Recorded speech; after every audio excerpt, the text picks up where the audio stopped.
we'll have a play date at my friend's house, and like her best friend Madison, and they play all the time, and she's so happy to be there.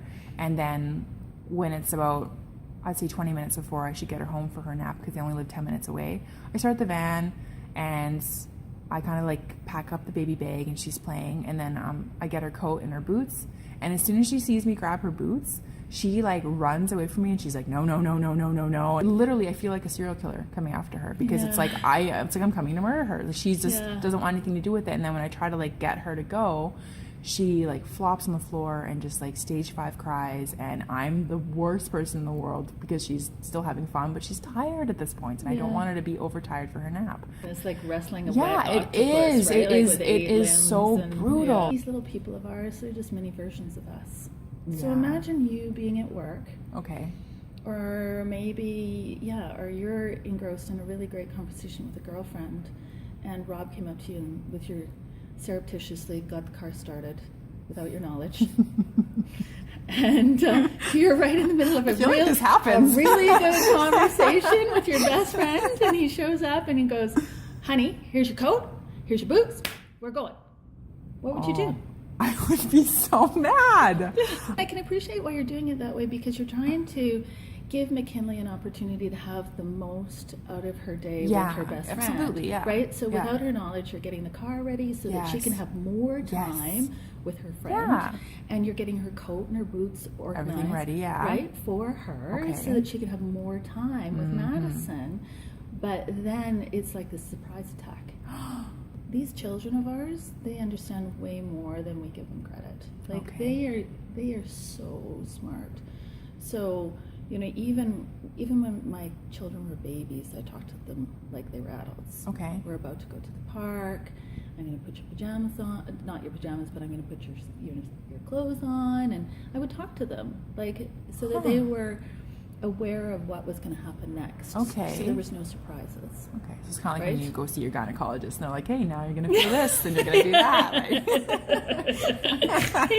Okay, so you're like, whoa, that's surprisingly cold. Right? All right, gotcha. Yeah. And the technical term for it is receptive language. And I'm not saying that a 3-month-old baby has the power of receptive language, but certainly a 1-year-old understands. Go get your boots and your jacket, and we're about to go to the park. Even as young as a year old, she would have grabbed that, or 14 months, right? Yeah. So it's that receptive language. So Mackinley, we're about to go to your friend's house. Yes. And we're going to have a really great play date. It's going to be so fun. But after a certain amount of time, we're going to have to leave. Okay. Right? And I'm going to give you a heads up. And I'm going to let you know. And I'm going to ask you to get your jacket. And I'm going to ask you to get your boots, so she feels empowered. Right? Like she's part of the decision-making process. Okay. Because ultimately, these 2-year-olds, they're just trying to get control.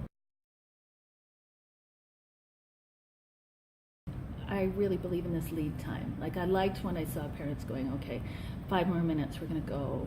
2 more minutes, we're going to go. And I think that's fair to our children.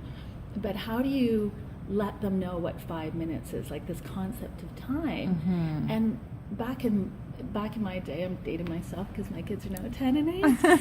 But back in the day, like we had phones, but they weren't like as smart as they are today, right?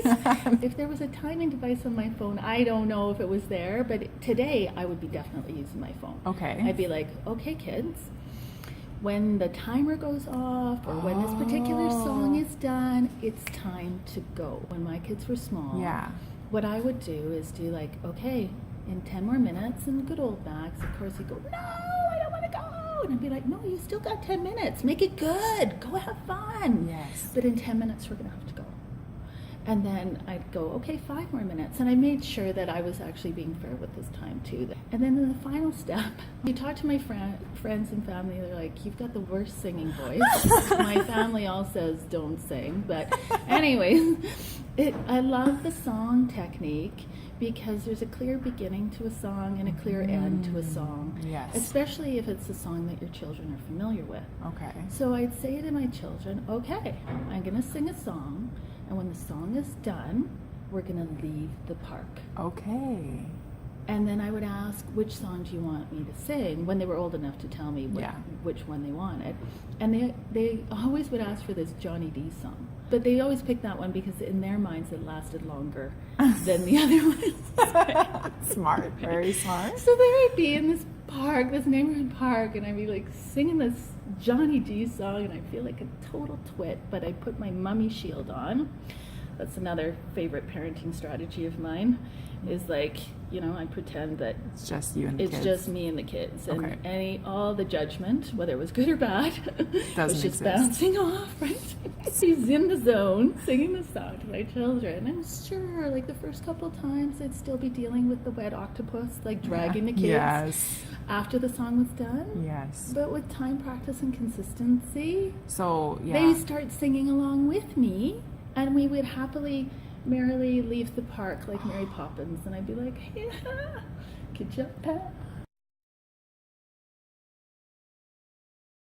The song thing, I've applied it in so many facets. So like, let's imagine Mackinley and Madison are fighting over a toy. Yes. That's really common with Yeah. children, right? Yes. That they both want the same friggin' toy, even though there's 1,000 toys to choose from. So if you and I were to share like your phone or whatever, we'd be comfortable hanging out for like 10 minutes. I could be patient enough Yeah. to wait 10 minutes to wait for that particular item. But oh my gosh, these little 2-year-olds, they can't. 10 minutes is like 10 effing hours to a 2-year-old, right? Like, no, I want that toy now. Yes.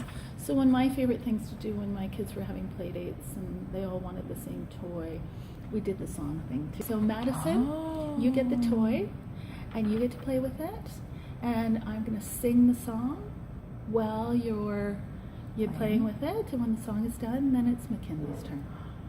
Wow. Yeah. That's like life-changing Yeah. right there. Yeah.